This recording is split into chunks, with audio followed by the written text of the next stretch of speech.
Student, welcome to my channel. Today we will discuss the poem 1st September 1939 that was written by W.H. Auden.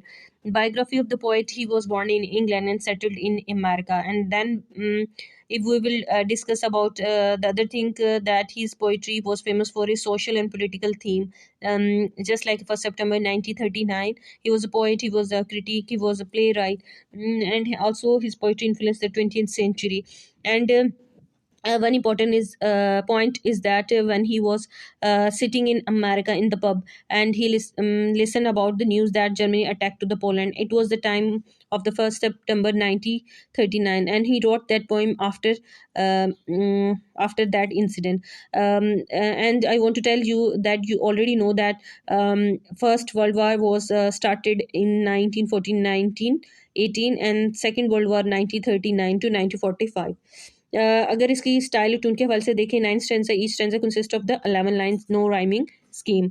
Realism है, love, hate, peace, war जैसे elements को discuss किए. Human psychology, human mind को discuss किया. Allusion का इस्तेमाल किया गया है इसमें मुख्तलिफ, जिसमें रेफरेंसेस इस्तेमाल किए गए हैं. ग्रीक, एंशंट, एथन जो है थियासिडिड के रेफरेंस इस्तेमाल किए हैं. एरिस के इस्तेमाल किए गए हैं. और इसी तरीके से अगर हम दूसरे famous personality, Martin Luther, Adolf Hitler, Germany, इन सब का और सिम्बोलिज्म इसमें स्काई स्क्रैपर्स और जैसे अफर्मिंग फ्लेम जैसे सिम्बोलिज्म का इस्तेमाल किया गया है. फ्रेगमेंटेड नरेशन है, 18th सेंचुरी और 20th सेंचुरी दोनों को डिस्कस किया गया है. अगर हम हिस्टोग्राफी के हवाले से देखें, जो कि मॉडर्न स्टाइलिस्टिक फीचर है, यहाँ पे हमें 1939 से 1945 का जो टाइम पीरियड है उसके हवाले से बताया गया है कि it was a time period. उससे पहले जो कुछ हुआ कि ट्रीटी ऑफ वर्सैया जो था वो साइन हुआ. वर्सा जो ट्रीटी साइन हुआ, उसके बाद everything was imposed on Germany and they kept responsible the Germany for all the destruction, bloodshed and devastation. और उसकी वजह से ये था, they were thinking that those to whom evil is done do evil in return. वो कहता था कि हमेशा ये होता है कि जब कोई शख्स बुराई करता है उसको बदला. तो ये वो सोच रहे थे कि जर्मनी चुप रहेगा, लेकिन ऐसा नहीं हुआ. अडोल्फ हिटलर ने इसको पूरी ताकत के साथ इसका जवाब दिया, because due to this he already suffered due to the economic recession. और इसी तरीके से वो कहता है कि जो अडोल्फ हिटलर की मेंटल जो साइकी है उसको भी पोर्ट्रे कर रहा है कि उसकी जो साइकी है, सेल्फ एक्चुअलाइजेशन, इंडिविजुअलिज्म जो था, अपने आप से मोहब्बत जो थी, यही वो साइकी थी जिसने जो था सेकेंड वर्ल्ड वार को प्रमोट किया, जो कि 1939 से 1945 में हुई. वो कहते हैं यहाँ अगर इसके रूट कॉज को देखें तो इसका आगाज मार्टिन लूथर से होता है, जो कि एक सोशल थिंकर प्रोफेसर था, जिसने यूरोपियन सोसाइटी के अंदर जब हेट स्पीच स्टार्ट की अबाउट द जूइश, एंटीसेमेटिक डेवलपमेंट की, उसकी एंटीसेमेटिक एलिमेंट्स की डेवलपमेंट की, जिसकी वजह से वही जो जम्प्स थे वो थे अडोल्फ हिटलर में कन्वर्ट हुए, लिंस तक चले गए. लिंस वो प्लेस है, that was the place of birth place of Adolf Hitler. और इसी तरीके से वो कहता है कि ये वो चीज़ें थी जिसने प्रोवोक किया. ठीक है, उसके बाद वो डिस्कस करेगा. कहता है कि अगर आप दुनिया में जितनी भी हिस्ट्री देखें, और जो कि थ्यूसिडिड था, ग्रीक एंशिएंट हिस्टोरियन था, जर्नैल, तो उसने लिखा अपनी बुक के अंदर, the war between the Greek state. उसकी बुक थी the war between the Greek state के जितने भी लोग हैं उन्हें डेमोक्रेसी के नाम पर बहुत ज़्यादा ब्लडशेड किया. और जब भी वो डिक्टेटर, बेसिकली वो डिक्टेटर ही की नकल करते थे और ये सारे डिस्ट्रक्शन करते थे. तो वो कहते हैं they are all elderly rubbish थे. इसी तरीके से वो कहता है 18th सेंचुरी का टाइम पीरियड को भी डिस्कस करता है. कहता है कि वो टाइम पीरियड था जिसने ओल्ड थिंकिंग को अपोज किया और न्यू मेथड ऑफ थिंकिंग को अडॉप्ट किया.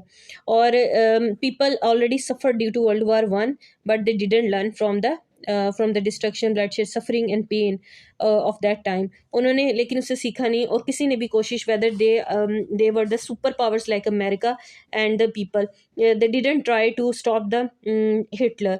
और यही वो रीज़न था जिसकी वजह से हिटलर जो है पूरी ताकत के साथ उसने सेकेंड वर्ल्ड वार का आगाज़ किया.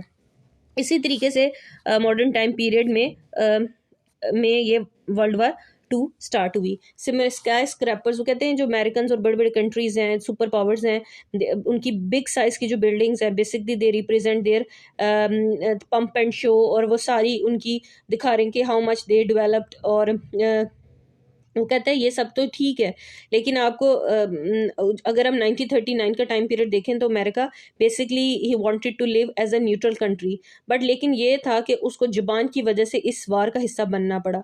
और वो कहता है कि अमेरिकन्स और अमेरिका की बेहिसी का अंदाज़ा इस बात से लगाया जा सकते हैं कि when he was in the pub he was watching the music, everything was going on just like a normal life. ऐसे लग रहा था कि कुछ भी इबनॉर्मल नहीं हुआ। The music must always play. तो उसने इस तरह के रिमार्क्स दिए। वो कहता है इनकी जो मेंटालिटी है वो यूफोरिक जो ड्रीम था इनका कि यूएसए ने ये कंसिडर किया हुआ था कि वो न्यूट्रल ही रहेगा। तो ऐसा कहते हैं ना यूफोरिक ड्रीम ही था। वो कहता है कि इनके अमेरिकन की मिसाल इस तरह है जैसे कि they lost in the haunted wood. ऐसे लोग हैं they just like a children who are afraid of dark have never been happy and good. और हकीकत ये होती है कि ऐसा ही होती है, इनकी मिसाल बिल्कुल ऐसी ही है। और ये ऐसे लोग हैं जो कि अपने आप को बेहिस दिखा रहे हैं। वो कहते हैं इसमें मुख्तलिफ उसने एलिमेंट्स को, इसमें वर्किंग क्लास को, कम्यूटर्स क्लास को भी डिस्कस किया है। They are going early morning, they are walking, they are going for their jobs. और ऐसे लग रहा है जैसे लाइफ नॉर्मल है, कुछ भी ऐसा नहीं हुआ। बेसिकली पॉलिटिशियंस जो हैं उन्होंने अपने एक पोर्ट्रे किया है कि they have to be neutral, और उन्होंने ना ही हिटलर को स्टॉप किया, ना ही वो जो लोग थे सिटीजन्स थे, ना ही उन्होंने अपनी गवर्नमेंट्स को कंपेल किया। दे ब्लाइंडली फॉलो दे गवर्नमेंट्स लाइक अमेरिका, अमेरिकन ने जिस तरह फॉलो किया। कहते हैं ये बेसिकली जो पॉलिटिकल गेम थी जिसका इफेक्ट ये पड़ा था कि उसने दुनिया को तबाही व बर्बादी की तरफ धकेल दिया। अब ऐसा हुआ कि जापान जो है अटैक किया ऑन द पर्ल हार्बर इन 1941, जिसकी जवाब में अमेरिका को जो है जंग में हिस्सा लेना पड़ा।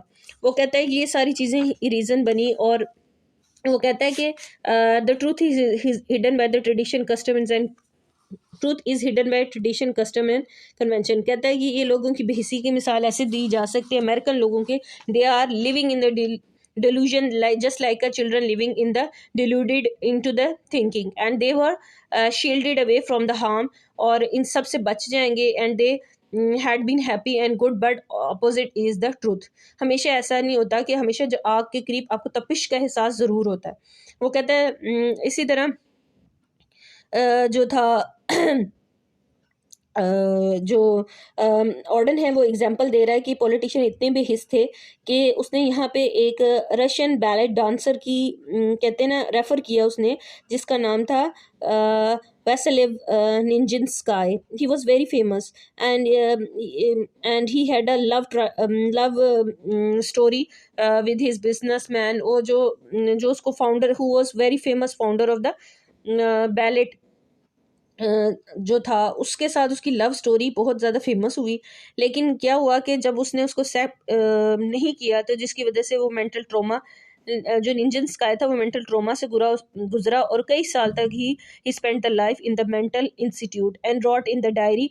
और दियागलिव उसका नाम जो था दियागलिव था, सरगिया दियागलिव था, और जो बिजनेसमैन बैलेट रेशन था। और उसने जब से ला ताल्लुकी की तो वो कहता है कि some politicians are hypocrites like the Diaghilev who does not want to universal love but to be love alone। इसी तरीके से हिटलर भी यही मेंटल साइकोलॉजी थी कि वो सेल्फ एक्चुअलाइजेशन सेल्फ लव में मुब्तला था, उसे इस बात से कंसर्न ही नहीं था। सेंटिमेंट्स ऑफ जो है ना उसके अंदर दूसरे ह्यूमन बींग्स के लिए सिंपथी इम्पथी कोई भी जैसे जज्बे एग्जिस्ट ही नहीं करते थे। तो कहते हैं दुनिया के पॉलिटिशियंस की मिसाल ऐसे हैं जो अपने अपने बेनिफिट्स के लिए फाइट कर रहे थे और इस जंग को रोकने की किसी ने कोशिश नहीं, ना जर्मनी को ना ही हिटलर को। वो कहता है दरअसल बेसिक रीज़न ये ब्रेड इन बोन के इंसान की जो फितरत होती है वो हमेशा उसके अंदर एग्जिस्ट करती है, रूटेड डीपली रूटेड होती है, और उसे आप उसे जो है you can not vanish it from your flash.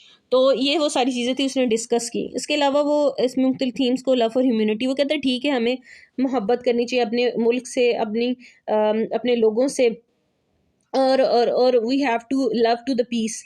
लेकिन उसके साथ साथ हमें राइट एंड रॉन्ग को हमेशा अपने मद्देनज़र रखना चाहिए। कहता है फर्मिंग फ्लेम का यहाँ पे उसने वर्ड भी इस्तेमाल किया। होप वही लोग हैं जो कि they have the simple empathy for the other people and also they have to play the role same like मी।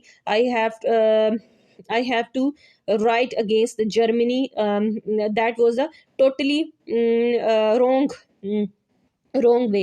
जो हिटलर को भी उन्होंने अपोज किया और उसके साथ साथ जर्मनी को भी। तो कहते ये वो वे है जिससे आप आप बेशक उस डिस्ट्रक्शन के एलिमेंट्स को रोक तो नहीं सकते, लेकिन लोगों के अंदर अवेयरनेस क्रिएट करके बहुत बेहतर तरीके से चेंज लाया जा सकता है।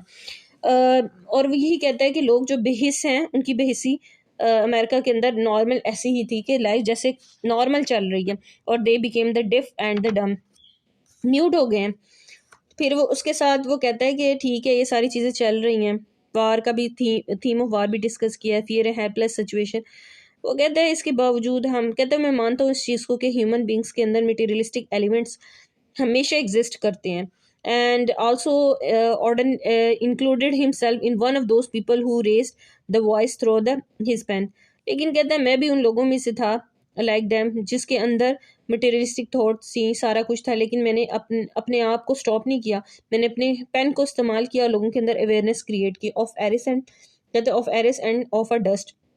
और these people when exchange of ideas thoughts, जब वो करते हैं तो लोगों को वेयर कर रहे होते हैं, तो ये बहुत हद तक जो डिस्ट्रक्टिव एलिमेंट्स हैं उनकी जो राख होती, मतलब कह सकते हैं कि जो एग्रेशन जो है वो उससे कम किया जा सकता है अगर हम में से हर इंसान अपनी जगह अपना रोल प्ले करे, जैसा कि अमेरिका और अमेरिकन लोगों को करना चाहिए था जर्मनी को स्टॉप करने के लिए, हिटलर को स्टॉप करने के लिए, इंस्टेड ऑफ अपने आप को एज ए न्यूट्रल शो करने की बजाय।